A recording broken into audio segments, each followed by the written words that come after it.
So just on that point that Mark Butler just mentioned there, yours is temporary relief as opposed to a permanent change that Labor is promising. Angus Taylor just referred to this, but just elaborate on Taylor's point. You believe that the economic conditions will be better after 12 months?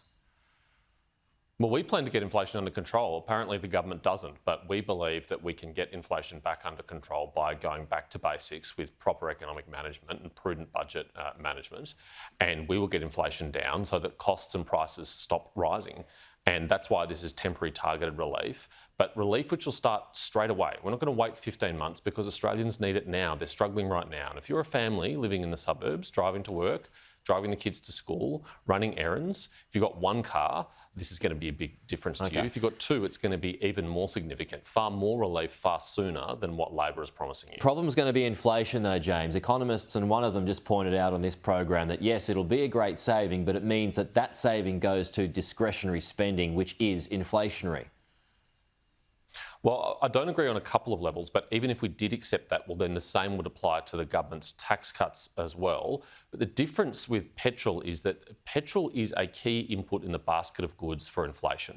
So if you reduce the price of petrol, and it's the total price of petrol including tax which is measured, then that has a deflationary impact on the CPI. But secondly, petrol and diesel are significant business costs. They're inputs into businesses when we're getting food and other products around the country in trucks. And if you reduce the cost of business, you're also having a downward effect on inflation. So we don't accept that proposition at all. This will make a difference for families and it will keep a lid on inflation, but we'll have other measures which will also drive down inflation, including cheaper electricity. And Peter Howard will have more to say about that tonight. Okay, so I'll get to that in a moment. So Labor's tax cuts, they passed the Senate last night. Will you repeal them? Will the coalition repeal them? Look, I'll leave it to our economic spokesman to make statements about that in due course. But we are offering the Australian people a choice at the next election. If they re-elect Anthony Albanese and the Labor Party for another 3 years, they can expect fake relief in 15 months' time of 70 cents a day, not when people need it and not in the amount that they need it. Okay, so or if they elect Peter Dutton and the coalition, they'll get real relief straight away. From day one, it'll be our priority to get this fuel excise reduction through. That'll make a real difference to family budgets from day one. So will the coalition be offering any tax cuts? Are you going there?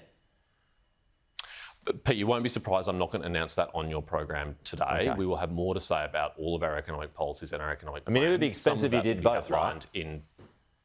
Well, I was just going to say, some of that we outlined in Peter's budget reply tonight, and other significant economic policies will be outlined in the weeks ahead. We're not very far away from the Prime Minister pulling the starter's gun firing the starter's gun, and we've got a really positive plan to get our country back on track, to get inflation under control, to give people the real relief they need right away, not waiting for 15 months. Okay, if you don't touch tax cuts though, does that make Labor the party of lower taxes?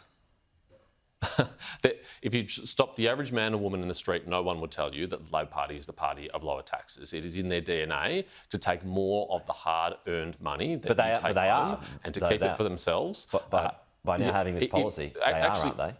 Actually, what the evidence shows, Pete, is that tax is up on this government's watch. Australians are paying record levels of tax on this government's watch. Income tax is up by about 22% prior to this budget. That's a massive increase for Australians. And it come at a time when their cost of living has been absolutely smashed, when their standard of living has been absolutely smashed. They're down by about 8% in living standards on this government's watch. The tax is up, living standards are down, and that is the misery that this government has wreaked. And don't expect it to be any different if they're re-elected. God forbid if they're re-elected in a minority-hung parliament with the Teals and the Greens. We can't afford 3 more years of Labor.